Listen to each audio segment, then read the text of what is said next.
In our training session, we are often asked how many times can we use and sterilize an endodontic file without any risk of breakage.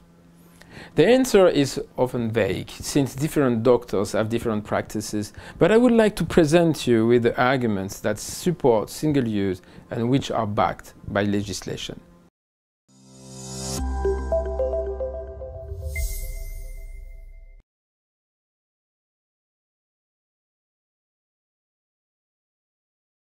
Do you know this symbol?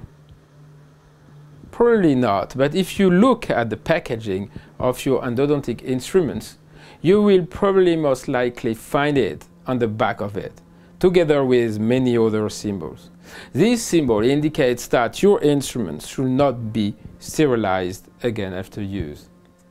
When delivered in its blister, the endo file is already sterile. Technically, it can be placed in an autoclave at 134 degrees Celsius without melting.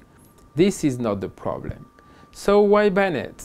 The first concerns the technology and the mechanics of the instruments itself. Using high magnification, you can clearly see that the blades lose their sharpness after they have been used. Just like periodontal curettes after repeated use on hard tissues, the metal wears out and the blades lose their effectiveness. By the way, will you consider sterilizing a bisturi blade after a surgery? Probably you wouldn't. While these instruments remain effective post-sterilization, they are not as effective as new instruments, since they have been worn out by multiple use. Furthermore, there is also the issue of unseen stress placed on the alloy, which further weakens it and makes it more susceptible to breakage. But this is not the real reason why you should use the files only once. The real reason lies in the publication of O.V. Peters, where he examined the ability to properly clean and sterilize these files and use them on more than one patient. Since the files come pre-sterilized, there are no issues when using them for the first time. The real risk comes when the file is used on the next patient. After the file is cleansed and sterilized, it is not 100% clean, and therefore there is a risk of cross-contamination. In this study, O.V. Peters contaminated endodontic instruments with moss prion. By the way, the virulence of its murine prion has absolutely nothing to see with its bovine cousin. He then sterilized them using the conventional cycle of disinfection, cleaning, and, of course, sterilization. At the end of the sterilization process, he inspected the files and, bingo, he discovered a very large amount of potentially contaminated debris on these endodontic instruments. His paper was published in 2007 in the midst of the Blue Tongues ship crisis in the United Kingdom. At that time, I used to live there, and trust me, it was a true problem. The country was just getting over the mad cow epidemic and the Creutzfeldt-Jakob disease that affected human beings. The health crisis was badly managed by the British government and threw many European politicians into great turmoil, including French officials. In light of the crisis, the UK government introduced legislation that required all of the medical devices and containers to be single-use. Endodontic files were the first to be affected, and the manufacturers were forced to adapt the legislation and prohibit multiple use. Unfortunately, despite this legislation, only a few dental practices comply with these new rules. The main reason being official. While the financial considerations are understandable, they do not relieve us, the clinicians, of the risk involved. However, if we take the issue of sterility even further, we realize that manual or mechanical instruments, endodontic instruments, are far from being the only ones affected and concerned by this problem. What about, for example, implantology drills? What about also intracanalary drills such as Gates drilling or pizzos? And also, what about the dental burs? If it is difficult or even impossible, according to oviporators, to clean a multi-blade instrument, what about diamond and tungsten carbide burrs? If you place your burr under a microscope or even use a magnifying glass, you will notice that the burrs are filled with debris, and yet we continue to use them.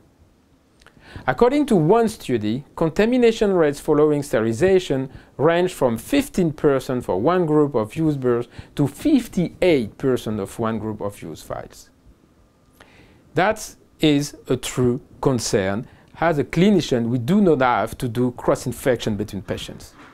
In endodontics, these dental burrs are in contact not only with contaminated and uncontaminated biological tissues, but also with the pulp, the dental pulp, which is a vascularized connective tissue. We have a responsibility here to ensure the most sterile treatment environment to reach the goal of the endodontics. So, what can we do? For endodontic instruments, reducing the number of files to one per treatment, even if used for several procedures, helps to limit the cost of the treatment. The good news in endodontics is that because new instruments are being introduced to the endodontic market all the time and various patents have expired, the competition has resulted in reduced endophile prices, which we can all enjoy, of course. As far as the dental burrs are concerned, there are some manufacturers that are moving towards single patient use as well. I recently started to use the microcopy burrs, which come pre-sterilized and are designed for single patient use. Microcopy offers a wide range of burrs, including diamond and carbide burrs. The burrs are competitively priced, which enable them to be used for single patient use. I have used these burrs for several months now, and I can confirm that in terms of efficiency, the burrs have a very high quality and excellent cutting capabilities. They are indeed on par with, or sometimes better than, the two top brands in the industry of the burrs. In our practice, we have been using endodontic files as a single use since 2007, when oviporators published this paper. When I come across microcopy's pre-sterilized burr, it only made sense to use them in combination with our sterilized file. After all, when you think about it, if you open the canal with a potentially contaminated multiple use, what is the point of using a sterile file? For the most sterile treatment, it is best to use a pre-sterilized burr in combination with a sterile file, keeping the whole procedure sterile and clean from begin to end. And what are the financial implications? For the endodontic file, yes, our consumable costs have increased compared to multiple use files. But as far as the cost of the burrs are concerned, the price of these burrs has not affected the overall cost price of the treatment. We can even say that because microcopy's burrs are competitively priced, we have been able to reduce our burr budget, which surprised me.